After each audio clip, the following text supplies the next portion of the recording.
Evalina, težka proga danes, bolj seveda krajša in v sredini kar nekaj težav. Ja, v bistvu težave se pojavile že takoj na začetku. Jaz sem naredila napako že v prvih vratih, ampak ja, probala sem jo odmisliti, potem sem nadaljevala za nekaj časa dober, potem pa v bistvu ne vem kaj je šlo točno narobe, ampak nisem dovolj veslala z vodo, nisem gledala, kje voda teče. In čoln se mi je na vseh delih, kjer bi bilo veliko bolj, da bi bili tekoči, da bi imel čoln pospešek od tega močnega toka, sem veslala proti toku, sem veslala zelo na moč in ja, definitivno nastop ni bil dober, kar se je poznalo na času. Veliko tekmovalk je danes imelo težave, tukaj jih vidimo, ko pridejo s sklonjenimi glavami.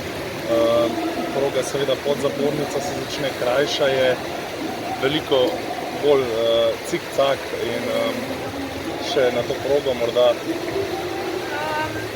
Ja, meni se zdi, da je drugače sama proga, postavitev proge je v redu, edino mogoče za ta vodostaje reke, kjer voda v sami progi zelo meša, je tako, kako ne rečem, malo mogoče na srečo, ker moraš čez vse te dele, kjer voda najbolj meša in ja, če dobiš dobro vodo, ti čoln steče, če pališ to linijo, oziroma imaš slabo vodo, se pa čisto staviš.